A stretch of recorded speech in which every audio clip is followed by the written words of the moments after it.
Hello and welcome to Nat Chat. I'm Mirella Rich. Today our guest is Janette Murray-Wakelin, who conquered cancer. She had cancer in 2001 she was diagnosed with cancer and conquered it on a low-fat, raw vegan diet and a healthy lifestyle as well. Welcome to the program, Janet. Thank you. Can you tell us what cancer did you have for a start? We'll just let them It was breast cancer. Breast cancer. Yeah. And what was your immediate... What did you do immediately when you found out you had cancer? As soon as I was diagnosed, started looking into, what was going to happen next. And it's a bit of a shock when you get diagnosed with cancer for a start off and then being told that you only have a certain amount of time to live as the prognosis. You do go into shock. And it takes a while before you start to think and react clearly. And you were told you had 6 months to live too, yes, weren't it you? was. Yeah. So it did take, a bit of getting that into my mind. Well, what happens next? And intuitively, I just felt like, okay, whatever's happened, why this has occurred, there must be a way to change that. Just sort of intuitively knowing that the body is there to take care of you. I mean, it takes care of itself. We kind of get in the way. Yeah. So it's, I just thought, well, what can I do to help? Of course, I went through the process of going to all the different doctors and the oncologists and hearing what they had to say and what they recommended. And most of it didn't make sense to me. If my body was already compromised in a way that I was diagnosed with cancer, especially terminal, then, it didn't make sense to compromise it further with treatment that was going to make me very sick. Was that like chemotherapy and Chemotherapy and radiation was recommended, also surgery. And during that, during the process, probably within a week or so of getting the diagnosis, I was getting a lot of phone calls from the doctor and from the oncology department to say you've got to start doing your treatment. This is what they've recommended. Pressurising you a and little really bit. pressurising. And the more that happened, the more I felt like this isn't right for me. Feel but right. however, it is fear driven, and of course you certainly have a lot of fearful thoughts as to what you. And the pressure's what on you're to looking decide. forward to, and yeah. your pressure's on to decide, and you're getting a lot of pressure from family and as well. So I actually decided, okay, I'll agree to have the surgery to remove the tumour that has been found, and that's how we got the prognosis, just to give me time to decide what else I was going to do. Yep. Retrospectively, I would not have done that, but that's all in my book. Yeah. So that it's a good, in a lot of ways at this time, I think that it was probably a good thing that I went through that process, because I was able to write about it and I'm able to talk to other people from that perspective as well. Yeah. That's what Dr. Lorraine Day did too. Yes. She had breast cancer and she got something removed, the big lump removed, lump and then she itself, did raw vegan pretty much. So when I had that surgery, they did discover while they were there that it had gone into the chest wall as well as they had thought, which is why the prognosis was not very good, because obviously you can't cut it out of the chest wall or you'd have a hole you'd see through you. So clearly they weren't going to get it all. Oh, okay. So some remained. Yes, yeah. Right. And so then, with the immunotherapy that I did with the help of a naturopathic physician and changing my diet, making more conscious lifestyle choices with everything, environmentally especially. So, what kind of products I was using or not using, making sure that I was doing 100% the best I could to have the cleanest environment and the purest food, the most highly nutritious food that would help my body to change, reverse the situation. So you changed to like a low-fat raw vegan diet, or started off with juices, didn't you, for the first 6 months? Yes, I started off with juices because that made sense, to get as many nutrients from the food as I possibly could. By juicing it, you obviously can drink a lot more juice than you can to eat the raw product. But I also was, eating more raw food, because when I wanted to actually eat something substantial, I just was eating fruit or vegetables, because that was the only food that I knew would give me 100% nutrients from eating it. And that was why I went raw, because by cooking it you lose some of the nutrients, sometimes all of the nutrients, especially if it's processed food, because it's such a high heat, and that kills not only the nutrients but also the enzymes that you need to assimilate the nutrients from the food. So it's kind of like a waste of time eating it that way. So, and when did you come to the idea, I can get rid of this cancer through a low-fat, raw vegan diet and changing other aspects of my life? Well, pretty much as soon as I was diagnosed, I knew intuitively that there was something I could do. Yep. And then my family and myself, we went through the process of starting to try and find out what that could be. Straight away I just stopped cooking the food. I just started juicing straight away.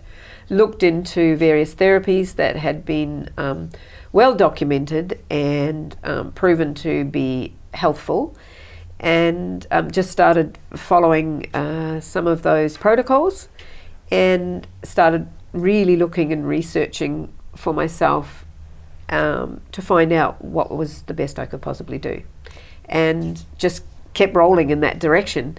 So I pretty much went raw straight away, just by default, because that was the best you could do. But when I really started to look into it as a diet, as part of a lifestyle, then I realised that it's the solution. It's the solution to everything. Yeah, beautiful. We're going to have to go to a break now. Okay. You're watching Nat Chat. Stay with us. We'll be back with more very shortly.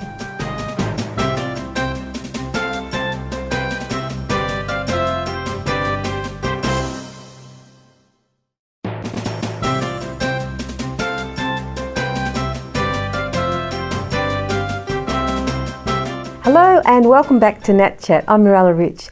If you've just joined us, we're here with Janette Murray-Wakelin, who conquered cancer within 6 months on a low-fat, raw vegan diet when, in fact, she was given 6 months to live. She did better use with her 6 months. Welcome back to the program. Thank you. You made great use of those 6 months, hey? Well, I certainly did. and I felt like, well, if I've only got 6 months, I mean, really it's to die, not to live. Yeah. Then I was going to use those 6 months. Yeah. To see if I could make that difference, and with the help of a lot of family and friends, I was able to get that enough information to implement it. And because some people might be watching now and they've just been diagnosed with cancer, and they're told, okay, now get your will ready, say goodbye to your family, make the precious moments in your family, and they're all prepared to die. It's all preparing them to die, not saying, let's try another avenue, let's see what else is out there. It's comforting them, and they look after them well and everything, but it's dying in the big picture. That's right. And I do feel that, and I did feel at the time that, immediately you think, wow, I've only got 6 months to live, literally. What do you do in that 6 months? And you are told to go and put your things in order. Now, I'm not really quite sure what that means, because, I'm a pretty tidy person. Things seem to be in order for me. What was not in order was inside. And I think that is missed completely. Yeah. It's not about making sure that your bank account's okay and that you've got a will and everything. It's really about, well, what is out of order? Why are you in this situation? And you realise that it's coming from within. Something needs to change. So from that point onwards, I never wrote a will. I mean, why would I need to write a will if I had no intention of dying? And certainly a lot of people, through fear and through belief that this is what's going to happen, pretty much right on the dot, they will die. Because they believe in it. They believe that they've been told they've got 6 months or 3 years or whatever it is before they're going to die, and there's been case after case of people actually dying literally on the day, because they go down that path. There's I remember, Doug Graham, of course Doug Graham, he's also a very big pioneer for the 80-10-10 low-fat raw vegan diet. He said, I don't have health insurance, I have life assurance. Absolutely, and we're the same. Yeah, absolutely. Yes, I mean, if you can, you know, ensure that if you do everything in the right manner, that you're going to have, you know, a better lifestyle, and you're unlikely to need, especially on the health issue, to go to doctors or go to hospitals, or for all the reason that people might have health insurance or life insurance. We have neither. We don't need to go. Yeah. And I say we, it's my husband and I, of course. Yeah. So how did it? So you came home and you thought, that's it, I'm going to do a raw vegan diet. And everyone believes in the medical profession. They're saying, no, go to the medical profession. You've got to do what the doctors say, please. And then they're thinking, why is she not doing it? And they were getting scared. So how did you deal with all of this kind of thing that would happen probably in every family? Oh, absolutely. I'm sure it does. And for me, there was a process. And during that time, you know, of making decisions and trying to, you know, I wasn't completely certain about certain things all the time, but sort of for those first few weeks, just trying to, you know, find the right path. I did have a lot of friends and some family members who really just kept saying to me, look, you know, you're stressing yourself out, just do what the doctor says. Everybody does what the doctor says. And, you know, and I'd come back with, yes, but I just read that, the percentage, you know, I know I was looking at all these, analysing all these different studies and things, and I was saying, but it's not actually true. What you're being told is not actually true. And, you know, I might be that other 1% that makes, you know, after all, I must be 1 in a million to be told I'm going to die of cancer, so therefore maybe I could be the opposite. And I would have these, you know, not necessarily arguments, but I'd think, you know, try to Heated convince debates. people, debates and things like that. And then eventually I just felt like, okay, what I really need, and it was when one of my family members said, look, you're really stressing yourself out, you should just, you know, go with what the doctor says. That was the moment when I realised that, yes, why would I stress myself out? Yeah. It's not something, you know, it's possible that could have caused the cancer in the first place. First, I need to figure out what caused it. I have to make sure that I'm not doing anything that is continuing, and try and do what I can to make it better. So I just basically turned around and said to my family members that were, you know, pressurizing me to do what I was told to do, because of their own fear and because of their love for me, I just said, look, honestly, I need your support. I need your support anyway. Whether you believe in what I'm doing and my choices, I just need your support and love. And that changed everything. From that moment on, I had their support and I had their love, but I no longer had to deal with, you know, the questions and the pressure. That's beautiful, because you could have even got angry and thought, I'm leaving all these people, I'll find my own way, I'll find people who believe in me. But also some people, you know, when they're up against that, they'll just make that choice, which may not have been their true choice. And I've definitely had people speak to me about choices that they have made because they just wanted their husband to feel okay. And what sort of choices were they? Well, you know, like, okay, I'll do the surgery, okay, I'll do the chemo, especially the chemo and the radiation. So many women who have had breast cancer, and I've spoken to many who have actually chosen to go ahead with the treatment against their own wishes, but for their family or for their husband, because they are so afraid. Well, I suppose the other people put the fear into you. Already got a little bit of fear because you don't know 100% if what raw vegan, low-fat raw vegan is going to work. You don't know because you haven't done it before in this time. So you would have a little bit of fear of that, but then having their fear on top of your own little fear kind of like makes it so huge. And it's overwhelming. It is overwhelming, and for most people it is way too overwhelming. And they just, you know, make a choice and go like, okay, I'll just do this, and, you know, and I won't have to think about it anymore. And that just wasn't good enough for me. And then you had a conversation once with one of the doctors. Once you realised this raw vegan, low-fat raw vegan thing is actually the way to go and it's working, you had a conversation with one of the doctors. Tell us a little bit about that. Well, yes, I mean, I did tell them that I just wanted to do everything as naturally as possible. With the doctor on the medical side of things, she was also a friend of mine, and she said, look, whatever you want to do, I'll support you in any way I can within the profession that I'm in. And so that was very helpful, because I was able to get tests done, and so on, because she knew that that I needed to go down my own path, and she supported me from her angle of that, and that was wonderful. And in doing so, she also said, why don't you go to a naturopathic physician and see what they can do to help you, you know, perhaps there's some therapy that you can do that's more natural, because that's the way you're looking. And so that was helpful too, and that's why I ended up doing that as well. Okay, we'll have to go to a break, but we'll continue on that. Yes. You're watching Nat Chat. Hope you're enjoying the program. Stay with us. We'll be back with more very shortly.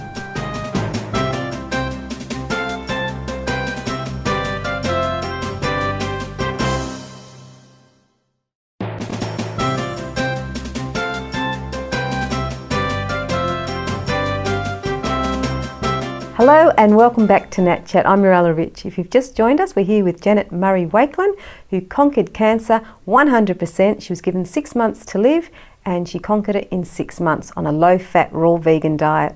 Welcome back to the program, Janette. Thank you. And you also made lifestyle changes. You said it was also environment. We didn't touch on that. I just thought maybe we might touch a bit on that. Yes, absolutely. Well, I looked, you know, I wanted to sort of try and discover what the cause was. Why? How could I have, you know, been compromised in such a way that I had cancer in the first place? Because I was already vegetarian for most of my life, and also vegan, and did things as naturally as I could. I was brought up that way. So it, you know, it was a shock. But then when you start to think back, and when you think back over your whole life, you realise that you're the person that's been there every second of your life. So you know exactly what's happened throughout your life, and where you've been, and what, you know, what you've done, and so on. And it doesn't take long to figure out, you know, especially when you get a diagnosis, especially with cancer, with breast cancer, and in particular if there's a tumour, they're able to discern how long that's been happening for. So it's not, you know, like for me, especially when it was discovered, when the lump was discovered, the tumour, they estimated that it had actually been growing for 8 years. So you get a little bit of an idea. You go back 8 years and you start thinking, where was I? What was I doing? What had I been doing before that? What was my environment like? What was I eating? What was I not eating? And pretty soon you can pinpoint it down as to what it could have been. And for me, it was definitely an environmental situation. And what sort of environmental things was it? I can't tell you. That's in the book. It's all in the book. Yes, I've written a book that's based on, you know, on my journey, and it's written in a way that people can relate to the situation. So it's not just, you know, every person's obviously different, everybody's environment is different, and so on. So hopefully that will, you know, help a lot of people when they look at that in that way. But for me, it was, I definitely put it down to an environmental situation. And environment is inside as well as outside. So stress levels are very high in, you know, a possibility of getting cancer. For most people, that's pretty high, and stress levels can come from fear. So the whole thing's, you know, in a vicious circle, really. But also environmentally, when you first ask the question, is some of the choices that you can make a difference. For instance, where you're living, what the you know, the products are that you're using in your home, whether it's your cleaning products, your cosmetics. A lot of these different products are very highly toxic to the body, and that can cause, you know... and shampoos, all the things you put on your body, makeup, everything. Exactly. So all of those choices, as well as what your environment is like living in. If you're living in a house that's, you know, maybe it's got asbestos in it, or it's got lead paint, or these various different things, looking at the different ways that you can remedy that, or... if you're moving into a place of your own or building your own home, to think more consciously about those choices. So you left no stone unturned. Exactly. That's the way. That's the way I've heard from wise John Fielder up in Cairns saying, leave no stone unturned. That's right. Looking at everything, you know, all the choices that you can make in life, and and it does make a difference. And to nut out, what sort of actual food did you have? Like, how did you start? What were the juices you drank? What sort of raw food did you eat? Because some people might get mixed up and not know exactly what to eat. Yes, of course. Well, straight away, I was already vegetarian, vegan. You know, I was still having a few like yogurt and things like that. I just stopped having all of those immediately because I just wanted to get as many nutrients in there. That's the key, to help the body help itself. And the best way to do that is to get more of that is to juice. And I had looked up Gerson therapy, which is based on juicing, and certainly that therapy has helped many people. Yeah. With the theory that if you juice as much as you can, and just supplement a little bit with, I shouldn't use the word supplement, but also have some food that is going to help keep those nutrients in for as long as it takes the body to actually utilize them. So for instance, if you're drinking a lot of juice, you can actually be flushing out some of those nutrients just purely by having a lot of liquid. Right. So it's having a good balance there. So the juices, I just started juicing straight away because it made sense to have fresh more. Juices as well. So wasn't fresh it? juice, yes, absolutely. And what sort of So juice? I was juicing mainly carrot, and that is because it has very high provitamin A, which is very good for the immune system, to help build the immune system, and beetroot, which is a real blood builder. And of course your blood is taking all those nutrients everywhere in the body, so that made sense. Pretty much that was it, although at the same time I was also making smoothies and using greens to get all those minerals from the greens. But I would cut the stalk off the green and then I would juice the stalk. So when I'm juicing, I'm using the green stalks as well. Right. So that we're getting, everything from the whole food. This is so inspirational, and I think this will help so many people, especially because you've given an outline of the things that you did have. I'm so excited. This has been such a wonderful show, but we've run out of time now. But also we want people to know about your book, Raw Can Cure Cancer. Yes. That would be so good if people can get hold of it, to get a bit more detail on what they can do, especially if they've got cancer themselves. Absolutely. But thanks so much for coming on the program, Janet. It's been wonderful having you. Thank you. You've been watching Nat Chat. I'm Mirella Rich, and our guest was Janette Murray-Wakelin. See you again soon.